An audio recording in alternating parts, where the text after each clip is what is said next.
Welcome everyone to this Royal Irish Academy session on membership application process.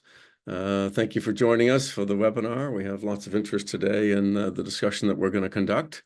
My name is Daniel Carey. I'm Secretary of the Royal Irish Academy, and in this role I have responsibility for the membership process. We're recording today's session for the benefit of some people who can't join us live. There'll be an opportunity for you to ask questions at the end. You can use the Q&A function. The goals of today's session are, first of all, to review the nature of membership of the Academy in order to give you a deeper sense of how the membership as it stands is composed. We will then describe the process by which candidates for membership are evaluated and elected. Our audience members today are current members and people who are considering putting themselves forward for consideration. We are joined by Professor Lorraine O'Driscoll, who is Vice President for EDI in the Academy, and she's a Professor of Pharmacology at TCD. Karen Ayton of the RIA, who works on membership. Agata Western, who is responsible for programs and engagement, and Ellie Cullen, who is there behind the scenes and running the technical side of things. So we'll have about a 30-minute presentation by myself, but mainly by Lorraine, and then we'll have, as I say, good time for at the end, about 15 minutes for Q&A. So you can use the Q&A function. We'll keep an eye on that, and we'll come to it mainly at the end. So I just wanted to begin with a few opening thoughts. So what does it mean to be a member of the Royal Irish Academy? I could probably speak a little bit personally in my own terms. It's obviously a very nice form of recognition of one's academic work. To join a group of people across all the disciplines is very gratifying, but it gives you a chance to engage with people at a national level who are working on a whole different set of academic issues, but are also interested in policy and engagement and advocating for the sciences, the humanities, the social sciences. In terms of who can become a member, there is an open process. You have to be, and we'll go into more detail in a moment, nominated and seconded. So you don't apply as such in your own right, but you are put forward for consideration. And there's a proposal process. Again, we'll say more about this as we go along. You give a citation, you indicate why you merit consideration in terms of academic achievement. For members of the Academy, in terms of people that you can propose, this is something that we actively encourage. You should always be thinking about people. And as we like to suggest, you should think about somebody who's different to yourself, somebody who you wouldn't necessarily engage with all the time. The application process requires somebody to have a nominator and a seconder in different institutions. So it's meant to spread the nature of things in that sense. The Academy itself was founded, as you see here, in 1785, and is regarded, I think, rightly, as the highest academic honor in Ireland. The Academy is an all-Ireland institution. It's North and South. That's a very important aspect of our work and commitment. If you're elected, there's an opportunity to participate in national and international forums. We are parts of all sorts of engagements, for example, with the Celtic Academies Alliance, near to home, so to speak, but in continental Europe and elsewhere. All island issues, certainly in terms of education, policy, research, are very much part of our remit. You can participate as a member in formulating the Academy's policy on various different kinds of issues, which might be in third-level research, in issues of creativity, of advocating for research policy with the Department of Further and Higher Education. There are opportunities to represent the Academy in your discipline internationally, and as I said a moment ago, to propose new members, and then, of course, to help develop our public engagement programs. There's a series of discourses, which are kind of the oldest public lecture series in Ireland. You can propose topics for that, speakers. So there are lots of different ways to participate in the work of the Academy, which is quite extensive. There are members. It's encompassing in the sense that all the disciplines are included. So it's STEM and AHSS as part of the Royal Irish Academy. And go to the next slide. So there are three different types of members. I'll just sketch this in briefly. Honorary members are people who are based outside of Ireland, so people of particular distinction who have a connection with Ireland, a research connection of some kind, and who are members of the Academy. There are council recommended members who are, as you see here, persons of distinction. So they've made an exceptional contribution to Irish society. They might be diplomats, for example, or other figures of note. And they help extend the reach of the Academy in terms of our relationship to public bodies and to all sorts of different areas of public activity. And then the main area that we're concerned with today are what you might call ordinary members. So these are people who are elected through a very rigorous process. Their research outputs are considered, their publications, for example, grants, contribution to the Academy and their own institutions. Originality and scholarship are our main criteria. And of course, the publications that people have done are very much in consideration. You nominate various publications that you would like to have read as part of this process. But international recognition, as you might expect, is very much part of the mix. And then other academic achievements, as I already indicated, for example, mentorship, grant capture, and the kind of impact that the research has had. Have others picked up on the kind of work that you're doing? But perhaps we shouldn't neglect the fact that being resident in Ireland is salient. In the case of honorary members, it's based outside of Ireland. In the case of ordinary members, residency in Ireland itself. And you certainly don't have to be a professor to be elected. You don't have to be based in a university. And you don't have to be an Irish citizen. So it really is quite inclusive. There are independent scholars who are members of the Academy and whose work is very much valued. There are people in a whole range of different disciplines, but they may have contributed in the context of a university setting, or they may not have done. So we'll now have a chance to look a little bit more in detail. So I think we'll go to the next slide. And I'm going to hand over at this stage to Lorraine, as I say, who is the Vice President for Equality, Diversity, and Inclusion. So Lorraine, over to you. Thanks very much, Dan. And just a little bit of an introduction on myself. I've had the honour of being a member of the Academy since 2021, elected under the ordinary member route. And it was Professor Celia Holland, a member of the Academy, a zoologist in Trinity, happened to be on a promotions panel for me in Trinity. We'd never previously met, but afterwards Celia said she'd like to nominate me for membership of the Academy. This was seconded by Professor Dermot Diamond from DCU, and I feel it was a true act of kindness, very kind people doing a lovely thing for somebody else. So I'm delighted that later that year I was elected to the Academy's Council, on which I'm currently serving my third of 3 years. I was also invited to serve on the Sciences Membership Assessment Panel, which we'll come on to in a few moments, and have completed my third of 3 years on that. And then I was most recently invited by the Academy's President, Professor Pat Carey, to take on the role of Vice President with EDI as special portfolio. And I really want to mention that in these months, it's been a delight to work with Agatha Western, who is the Academy Senior Programme Manager for EDI. And very importantly, everything I cover here builds on the hard work and dedication of Professor Anita Maguire from UCC, who was the Academy's first Vice President for Diversity, then supported by Vanessa Carswell from the Academy, along with the Diversity Committee of the time. So moving on to today, closely aligned with the Academy's strategic plan, our current EDI committee, which I chair, has identified key areas that we'd like to make progress on, and one of which is membership. So on this slide, looking at the pie chart on the right-hand side, and noting gender data, gender data has been collected since 2010 in line with the Equalities Status Act.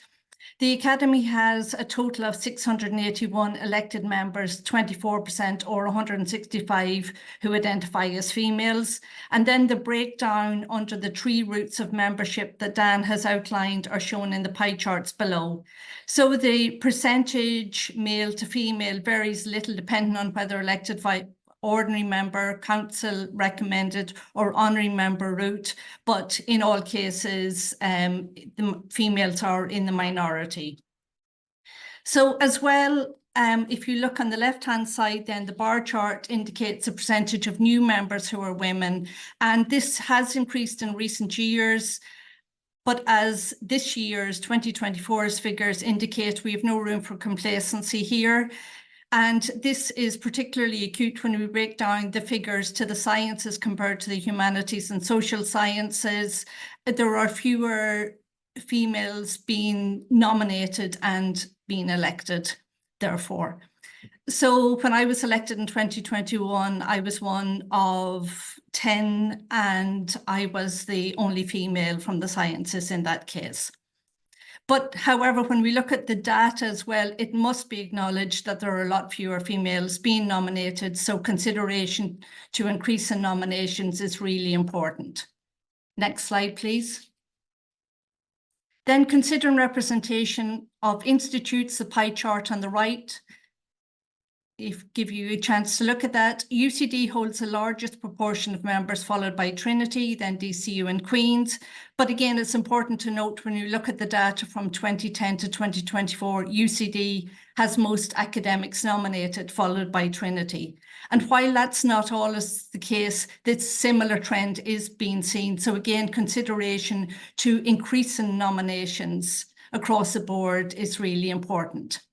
In relation to discipline, the bar chart on the left-hand side, biology and history are best represented, although it must be noted that biology, as seen here, actually includes many disciplines: biochemistry, immunology, genetics, microbiology, pharmacology, etc. Behavioral sciences is at the other end of the scale and least represented. So again, we would really encourage people to consider nominations across the board. Next slide, please. So who chooses the members? The nominations received by the deadline each year come to one of two of the Academy's committees for the assessment of candidates for membership. One for the science and the other for humanities and social sciences. These committees are carefully chosen to represent members in a wide range of disciplines, institutes, genders, to ensure both equal expertise and breadth of perspective. The panels meet a total of 3 times, one for detailed training, refreshing on the process, and then twice to select the candidates.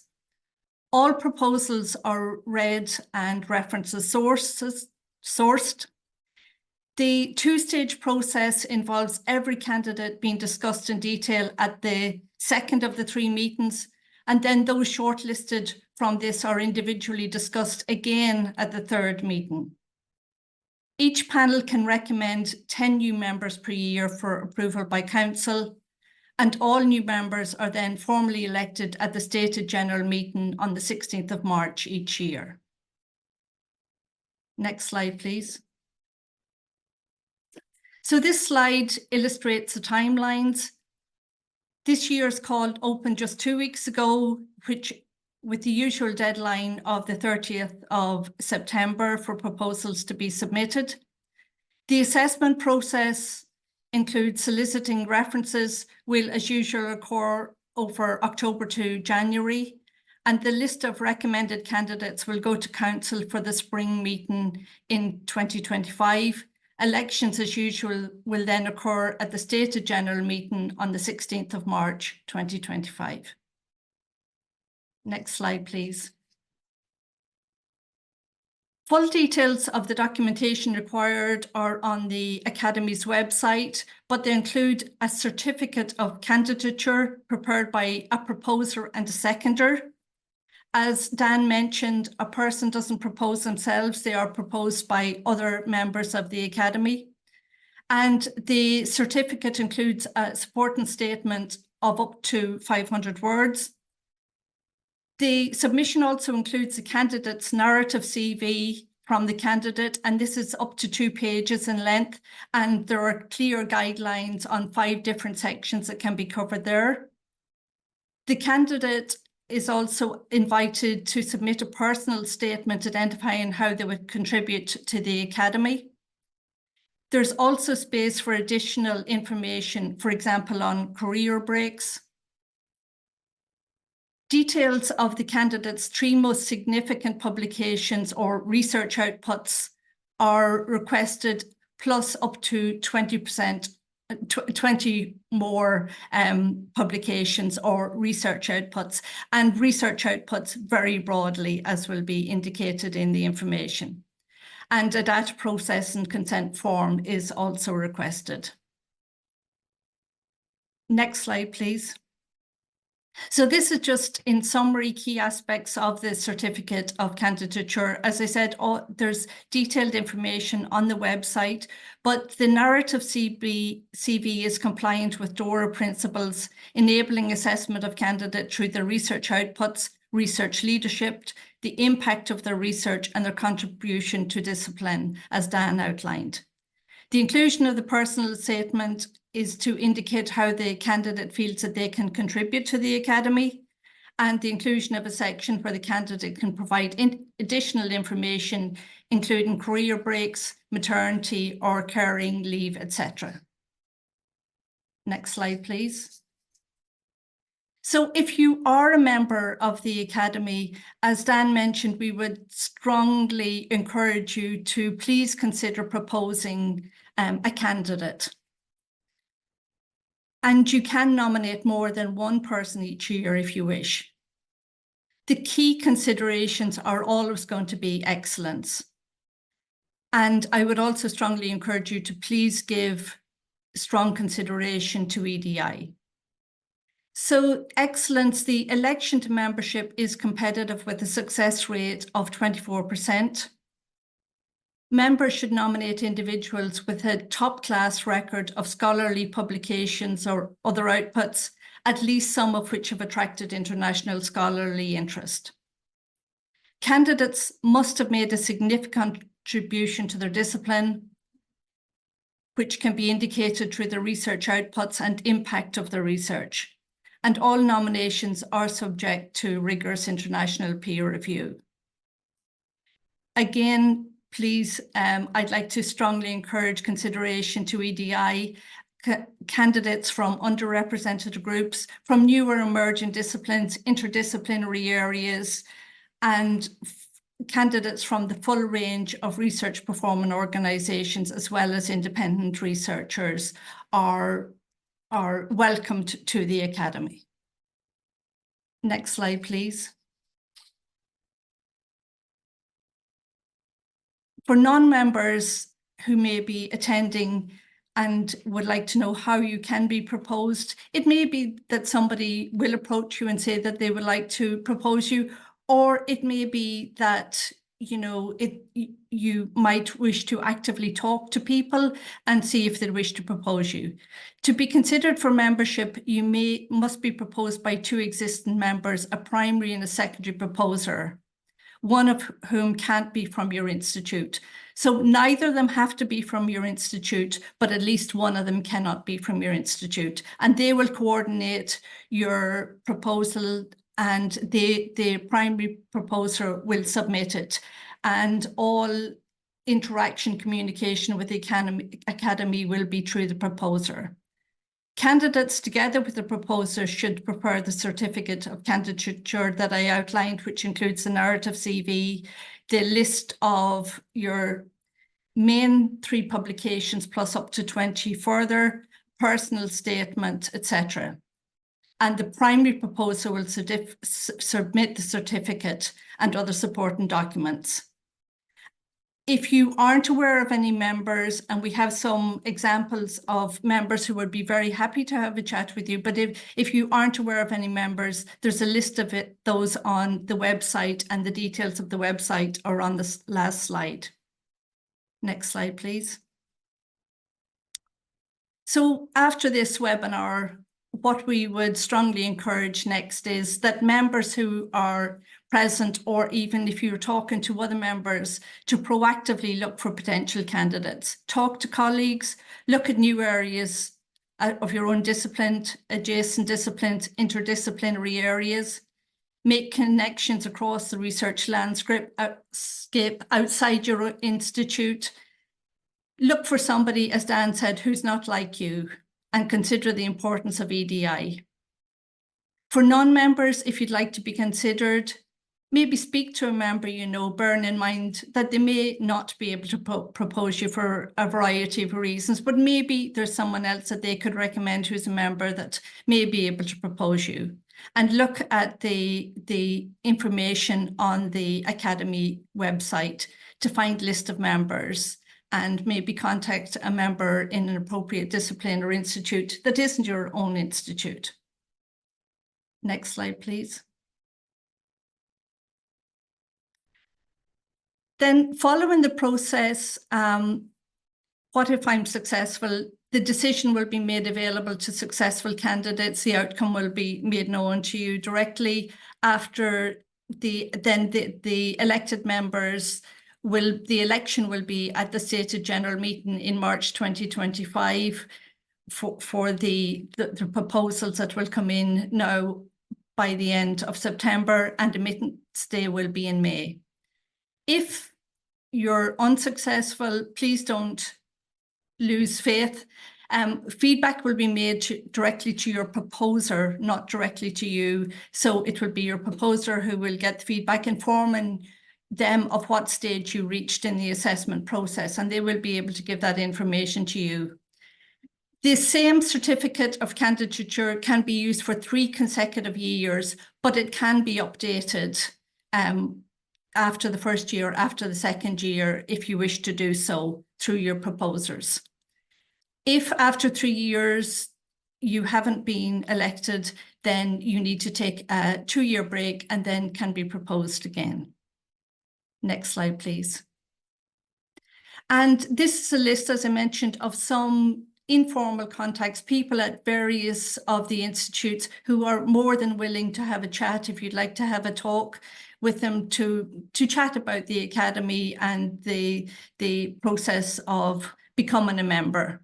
Of course, there are many others at other institutes, but these are some who have given permission for us to use their name and their contact details. And it doesn't have to be somebody from your own institute that you contact, of course. You can contact any of us. Dan, myself are both on this list and are more than happy to chat to you. Next slide, please. The next slide is then the information, the membership section for members to log on. And if you have any questions, then you can email the Academy at candidates@raa.ie. And then the final slide just has the website again for the Academy. raa.ie, you'll find the Academy and all information there. Thank you. Back over to Dan. Mm-hmm. Thank you very much, Lorraine. We have some questions coming in, and but I wanted to make just a couple of points that occurred to me as you were speaking to add. I think it's certainly implicit in the process, in the reference, for example, in the form to the narrative CV, that the DORA principles have been signed by the Academy and are part of how we're working on these questions.